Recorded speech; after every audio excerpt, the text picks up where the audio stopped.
Today we celebrate the first glorious anniversary of the Information Purification Directives. We have created, for the first time in all history, a garden of pure ideology, where each worker may bloom, secure from the pests of vain contradictory thoughts.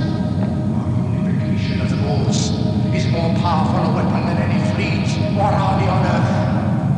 We are one people, with one will, one resolve, one cause. Our enemies shall talk themselves to death, and we will bury them with their own confusion. We shall prevail. On January 24th, Apple Computer will introduce Macintosh. And you'll see why 1984 won't be like 1984.